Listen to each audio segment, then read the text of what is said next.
Opa, conforme combinado, estamos aqui ao vivo. São exatamente 8 horas e 30 minutos da noite, 20 horas e 30, iniciando a nossa live aqui, conforme combinado, divulgado durante todo o dia. Vamos esperar aqui as primeiras pessoas ficarem online. E já temos aqui Gerson, Gilmara, Aldaceia, tem uma galera entrando já aqui. Vamos aguardar as primeiras pessoas entrarem para iniciarmos aqui e já trazermos o nosso convidado tão especial, né? Que desde ontem é notícia aqui em nossa Varzinha, nossa Rafael Fernandes, Renato, filho da nossa terra, médico, neurologista e vem trazer uma enorme contribuição através da internet, através do Instagram do Varzinha da gente, sobre essa realidade que estamos vivenciando atualmente, né? Eu, particularmente, não esperava, há algumas semanas atrás, que hoje, né, nessa quarta-feira, estaria fazendo uma entrevista com uma pessoa pelo celular, pelo simples fato de eu não poder estar próximo dela, não pela questão geográfica, mas por não podermos ter esse contato físico, né, devido a essa questão do coronavírus, essa pandemia que estamos vivenciando, que mudou praticamente toda a realidade da nossa comunidade, do nosso estado, enfim, está mudando tudo realmente por precaução, por prevenção. E é exatamente sobre isso que a gente está conversando, vai conversar agora com o nosso amigo Renato, doutor Renato. Já tem uma galera aqui conectada, olha, acabamos de conectar, já temos quase 20 pessoas aqui, muita gente entrando. A gente tem divulgado desde hoje pela manhã essa live. Como vocês devem ter visto ontem, no lançamento do nosso projeto Eu Tô em Casa, Rafael Fernandes, que é dentro do Varzinho da gente, nós já trouxemos o vídeo de Renato. O Renato foi uma das primeiras pessoas que eu pensei, pela amizade que a gente tem, pelo grande profissional que eu sei que ele é, que todos nós sabemos que ele é, né, filho da nossa terra também, e trazer uma contribuição, trazer algumas informações importantes sobre a prevenção ao coronavírus, como a gente se prevenir e como a gente também conviver com essa realidade. A gente sabe que nós não estamos, de forma alguma, totalmente salvos dessa realidade, porque ela começou a aparecer por aqui, por nossa região, ainda não tem casos confirmados aqui em Paulo dos Ferros, Rafael Fernandes, nas cidades vizinhas, mas a previsão é que logo, logo apareça e como a gente pode conviver com essa realidade. Então vamos, sem mais delongas aqui, esperando o restante do pessoal entrar, mas vamos fazer a conexão aqui para convidar o nosso amigo Dr. Renato para poder já começar a nos trazer informações importantes.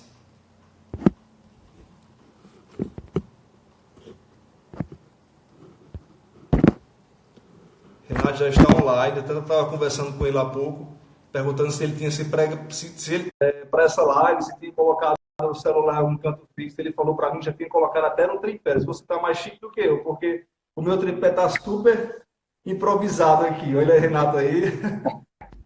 Tá dando para ouvir bem o áudio, Renato, aí? Tô ouvindo bem. Vocês estão me ouvindo bem? Boa noite, Renato. Já estava assistindo aí conectado na nossa live. Tem uma galera entrando aqui, Renato. Já temos 26 pessoas. Ah, que bom. A Nayara já está online também, já está conectada. Ótimo. Boa noite, Renato. Primeiramente, seja bem-vindo, né, ao nosso projeto. Vamos começar aqui, porque a nossa ideia também, só para deixar você também ciente, a gente acabou nem conversando sobre isso, mas é que a gente no final salve essa live e essa live ela fica como um acervo para outros rafaelenses, outras pessoas que possam estar assistindo e possam estar se informando sobre essa temática tão importante para a nossa realidade local, né?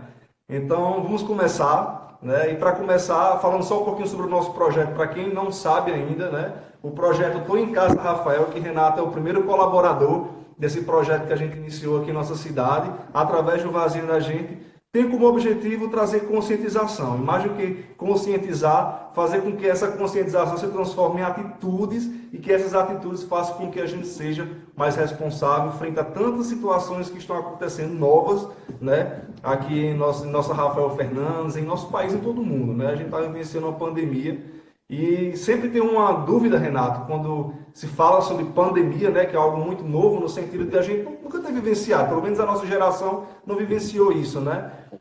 Qual a diferença entre pandemia e epidemia? Existe muito essa dúvida, né? Qual a diferença para a gente só entender o que é que a gente está vivenciando atualmente na nossa sociedade? Inicialmente, Vinícius, eu queria agradecer o convite. É uma honra para mim estar aqui de casa, como está recomendado para todo mundo ficar, e longe de Rafael Fernandes, um pouco longe de Rafael Fernandes, por motivos de estudo. Eu moro em São Paulo, mas agradeço muito a oportunidade.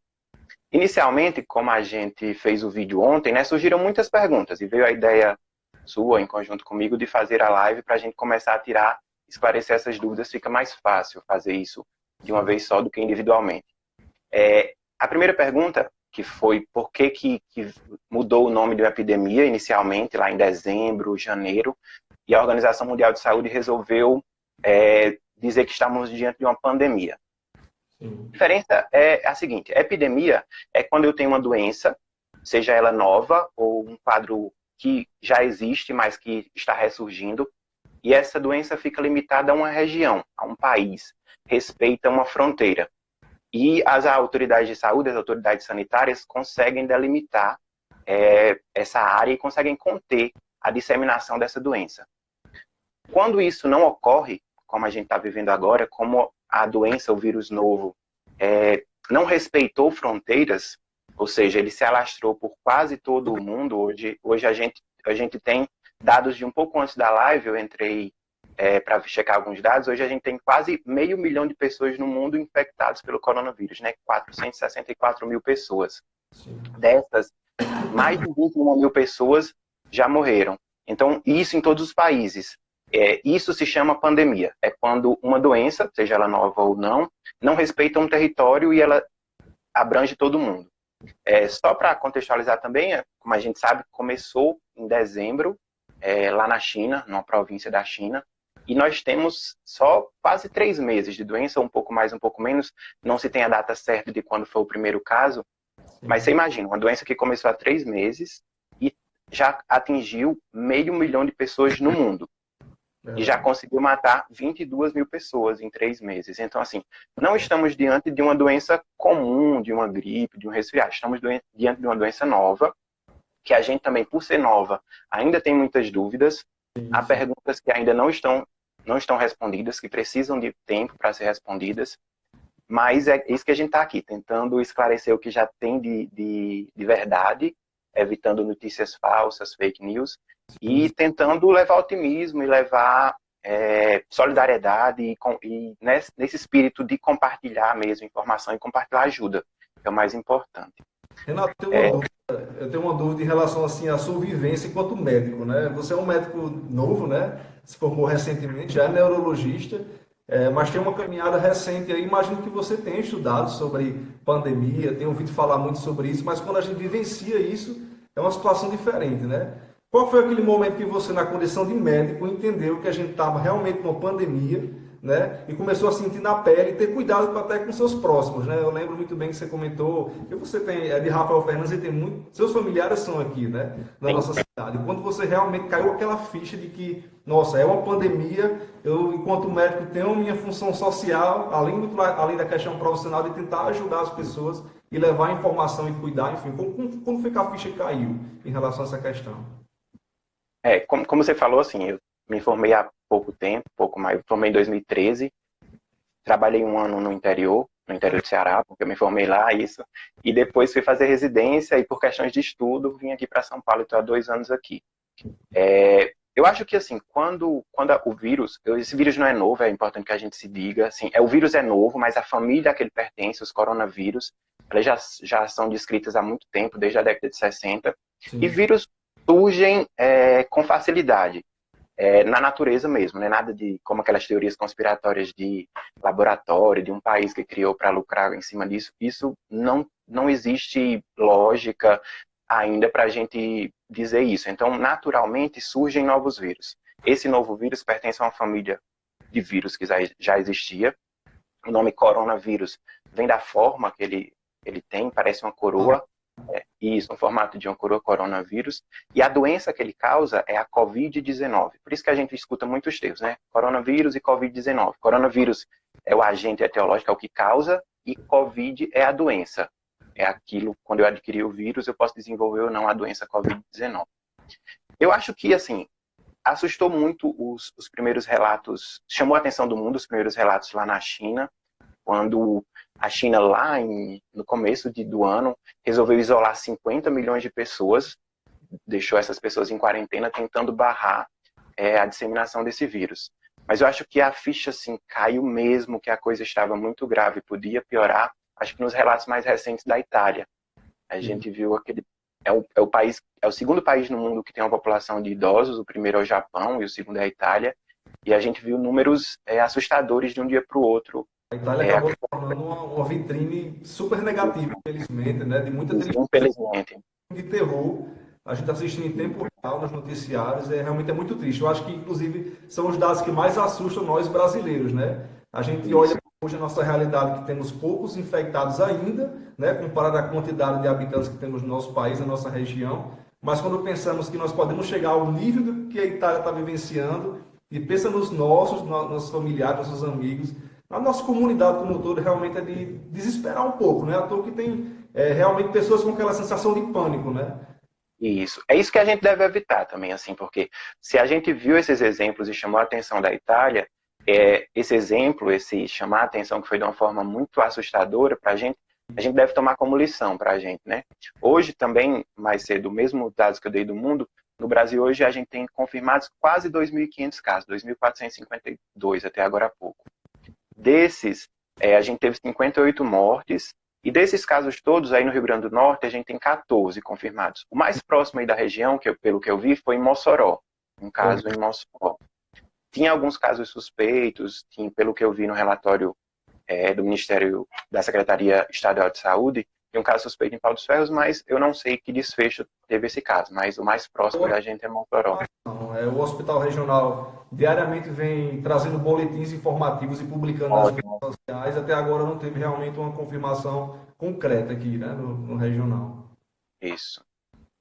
Exato. Renato, vamos para a parte prática, porque assim, a gente está conversando muito sobre o corona e eu até estava conversando comigo ontem, ele comentando, eu não aguento mais ouvir essa palavra coronavírus, né? Então, assim, a mídia, manhã, tarde e noite, fala somente sobre isso, né? Até programas de entretenimento falam sobre isso. Então, assim, a gente está sendo muito bombardeado o tempo todo, né? Essas notícias que vêm, desde notícias verídicas, né? Que a gente muitas vezes escuta, ouve, assiste, acredita ou não, porque são tantas fake news, né? Mas existem as questões, os questionamentos que muitas vezes aquelas informações não chegam a todas as pessoas, né? Seja pela internet, seja através da TV, ou a pessoa não tem muito conhecimento, não tem interesse, então não caiu a ficha de que realmente é um problema de saúde pública que realmente pode atingir as nossas casas, né? Não está somente na TV ali na Itália. Tem um grupo de risco que são as grávidas, né? A gente pontuou aqui que foi uma futura mamãe, ou mamãe já, né, que está gerando bebê, que perguntou, estou grávida, o que devo fazer, né? Como é a situação dessas mulheres grávidas na nossa comunidade? Como elas devem lidar com essa possibilidade, com essa realidade, na verdade, do coronavírus? Pronto, Vinícius. Existem alguns grupos de risco para que, se contraírem o vírus, né, desenvolverem a doença Covid-19, eles têm maior chance de evoluir para uma gravidade maior. É interessante pontuar que qualquer pessoa, criança, jovem, adulto, idoso, pode pegar o vírus. No mundo, a gente está vendo que a doença ela pode ter sintomas leves ou nem se manifestar. Eu pego o vírus e o meu organismo não tem sintoma nenhum, eu não tenho nenhum dos sintomas. Sintomático, né? Isso, é assintomático. Então, eu tenho sintomas leves.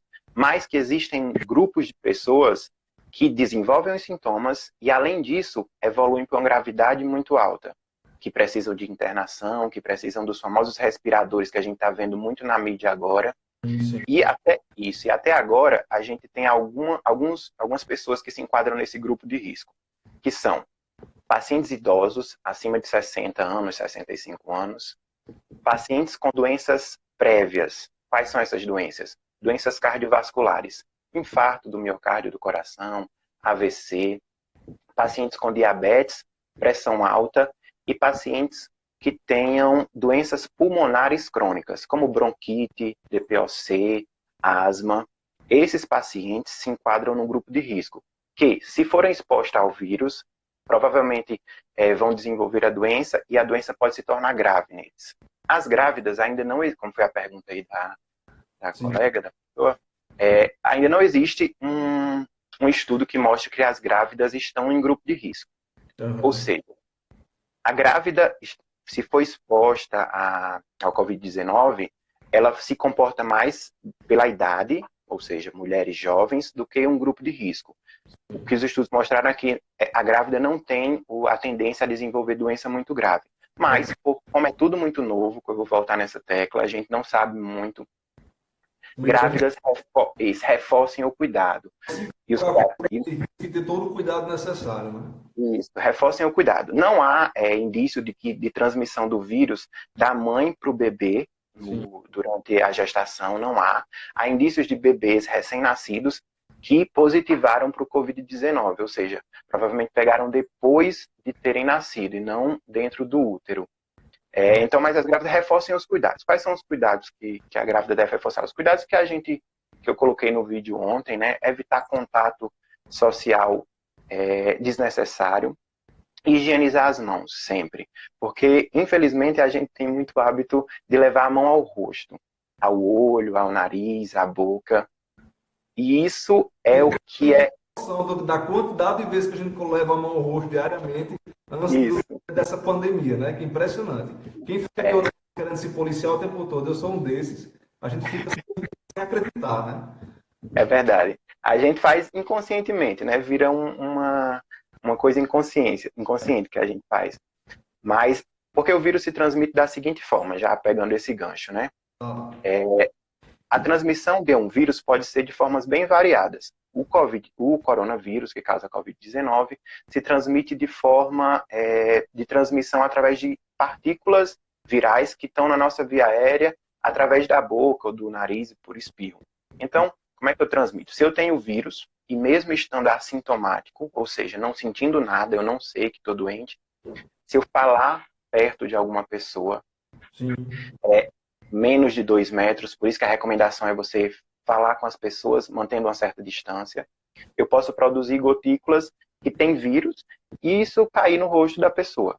Outra forma é se eu espirrar ou tossir e usar a mão para conter o espirro ou a tosse. Eu vou passar gotículas do espirro ou da tosse para a mão e a gente usa a mão para tudo, né? Eu vou pegar na maçaneta, eu vou pegar na chave. E esse vírus tem a capacidade de ficar de horas até dias, dependendo do material. Por exemplo, na poeira do ambiente, ele pode ficar até 2 horas e meia. E no aço inoxidável, ele pode ficar até 3 dias viável. Ou seja, vem uma outra pessoa que não tem o vírus, pega naquela superfície que está contaminada, leva a mão ao rosto, olho, nariz e boca, e é contaminada pelo vírus. Então, a transmissão ocorre assim. Tem algumas pessoas aqui conectadas, alguns fizeram já algumas perguntas, alguns eu consegui anotar aqui, estou com caneta e um papel. Aldacir perguntou para você especificar quais são esses grupos de risco que você já falou aqui, né? Aldacir, do município de Paulo Ferros. Tem uma pessoa de Portugal, pelo sobrenome, imagino que seja conhecida sua, Tassiana Castelo. Isso, Tassiana Castelo, minha cunhada. Exatamente, ela comentou que teve um caso em Portugal de uma mãe que contraiu o coronavírus, né? Testou positivo, mas o filho nasceu negativo. Então, essa questão da transmissão dentro do útero. Ventre, enfim, não existe essa possibilidade.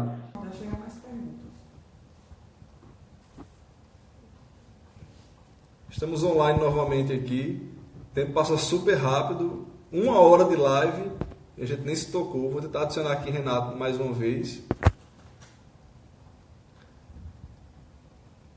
O tempo passou super rápido. 1 hora de live a gente não percebeu que pausou outra live. Só dá o tempo máximo de 1 hora de live no Instagram. A gente não percebeu. Vamos precisar retomar aqui. Só para finalizar, na verdade, acho que a gente já conseguiu esclarecer muita coisa bacana.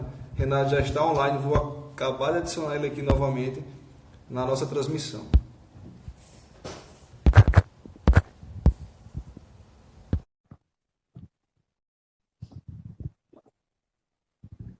Olha, o nosso amigo Deivinho está por aqui também.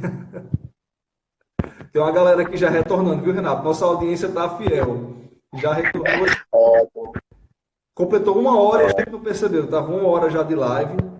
Mas foi rápido. Muito importante, muito relevante. Muitas perguntas interessantes, muitas dúvidas a serem tiradas. Deixa eu ver quem mais está online aqui. Esperar o restante do pessoal entrar. Já tem uma grande quantidade de pessoas aqui novamente que já estavam na outra live.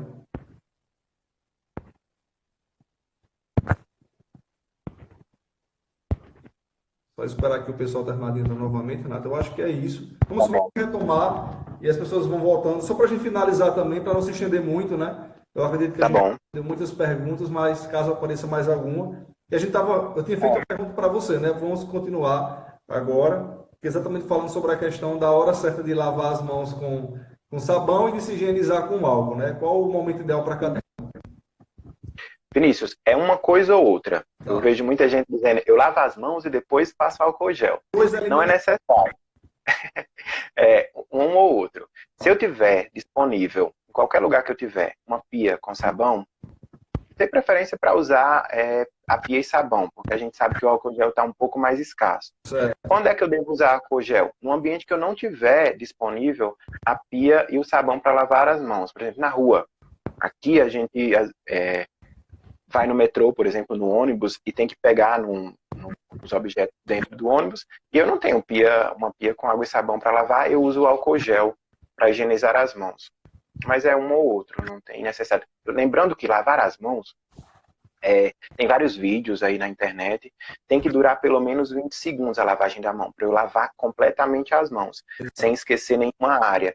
Porque se eu só lavar com água, porque o sabão, a gente sempre frisa o sabão, porque só a água não consegue eliminar o vírus.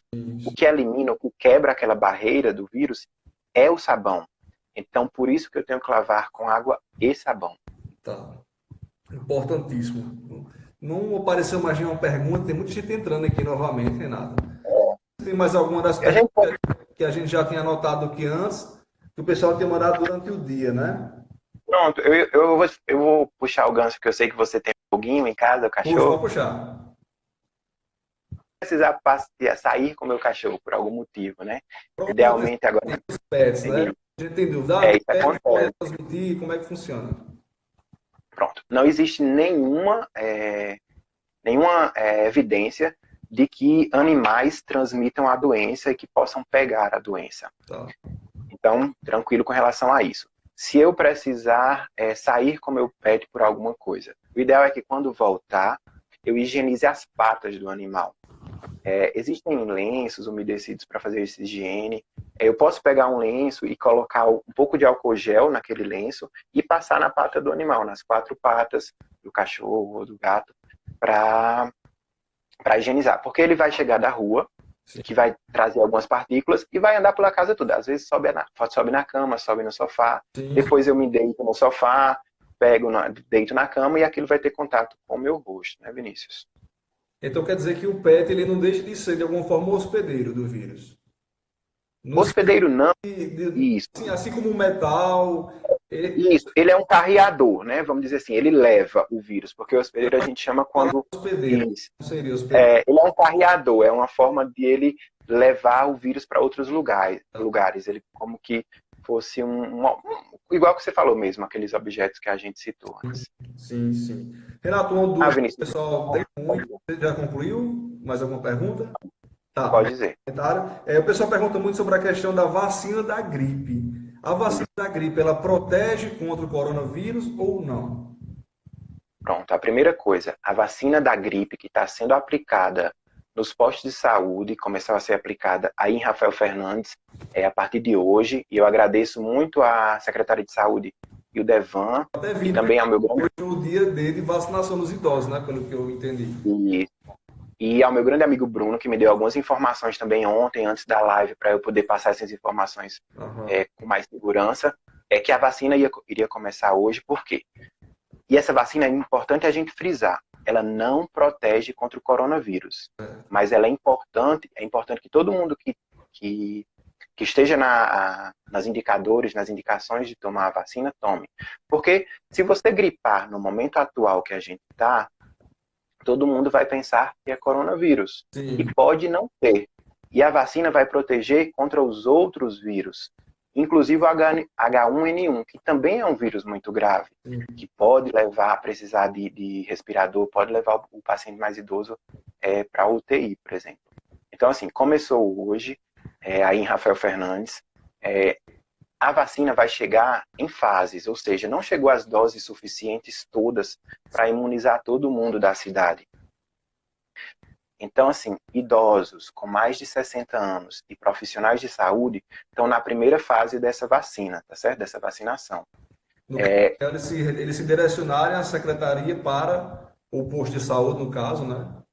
Pronto. Inicialmente, Vinícius, vieram poucas doses, como me falou o Devan, secretária de Saúde, e Bruno, a estratégia deles vai ser fazer por fases. Tá. Alguns pacientes que são acamados, que têm dificuldade de locomoção, vão receber essa vacina em casa. Tá. Isso vai ser acordado com os agentes de saúde. Então, a primeira coisa, para evitar fila e aglomeração lá no posto, lá na maternidade. Importante mesmo.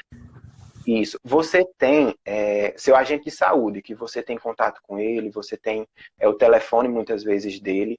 Antes de sair de casa, o idoso, antes de o filho levar o idoso para o posto, expor ele a um local que tenha mais gente, entre em contato com o agente de saúde e pergunte como é que está sendo a estratégia de vacinação da sua área. Se vai ser por fases, qual é o melhor dia de ir, qual é o melhor horário de ir, se vai ter vacinação domiciliar para os pacientes que têm restrição de locomoção, tá certo?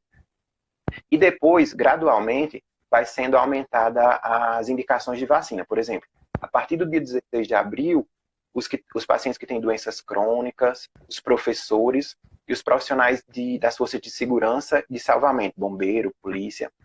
No dia 9 de maio, vai ser crianças entre 6 meses e 6 anos. Tá. Pessoas com mais de 55 anos ou mais, grávidas, mães no pós-parto, ou seja, no resguardo, pessoas com deficiência. Lembrar, essa vacina não protege contra o coronavírus, mas todas essas pessoas que eu listei aqui, que é fácil de ver, só é pesquisar quem são, entrar em contato com a agente de saúde para saber se você tem indicação ou não de vacinar, vacinem-se, porque você está protegendo contra gripe, contra doenças que são graves, como o HN1 também, mas não protege contra o coronavírus. E respeite a estratégia de saúde da secretaria. Se o seu agente de saúde disser, não, você é o grupo que ficou para a semana que vem, aguarde em casa, continue seu isolamento, não vai mudar. Qualquer semana não recomendada não ir até a secretaria para ser vacinado, mas sim entrar no máximo em contrato com seu agente de saúde ou com alguém que trabalha na secretaria para saber se aquele é o seu momento ou não, é isso? Isso. A secretaria vai divulgar, como vem divulgando, né? Os locais de vacinação, como será essa vacina, eu creio que vai ser divulgado pelas mídias sociais, talvez até carro de som também, mas vai divulgar, então fique atento, veja a melhor hora de ir. Se tiver dúvida antes de sair de casa, entre em contato com a agente de saúde para saber se já é sua hora de vacinar. Ok, então, tirar essa dúvida.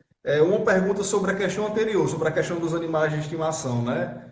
Aldacete perguntou se o animal, por mais que não tenha esse risco tão grande no sentido de dele contrair o vírus, mas ele pode ser entre aspas, transmissor, porque ele pode o vírus ficar na patinha dele, enfim, como a gente pode vivenciar em qualquer objeto, metal. É interessante, então, que esse pet, ele tenta evitar também o máximo de ficar andando pelas ruas, que ele vá ao pet shop com frequência. É recomendado a gente ter esse cuidado? Isso, Vinícius, porque assim, ó, para o animal eu sei que é mais difícil, ele tem as necessidades dele, às vezes precisa dar um passeio, às vezes a gente mora numa casa que não tem um jardim, que não tem um quintal, e eu preciso passear com o pet.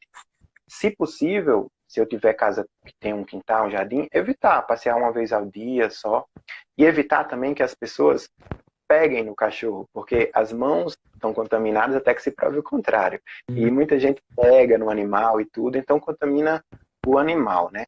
E acaba levando para o domicílio. Passear com o cachorro, se não teve nenhum outro contato na rua, só as patas com o solo, só higienizar as patas com álcool. Pega um pano, um lenço, põe álcool gel, álcool 70 e higieniza as patas do animal. Nenhum outro cuidado a mais não. Os animais não têm a doença, reforçando. Sim. Eles podem simplesmente, a partícula viral pode ficar no animal e esse animal pular na cama, no sofá, e essa partícula viral sair do animal e ir para uma superfície que o morador da casa vai ter contato. Tá.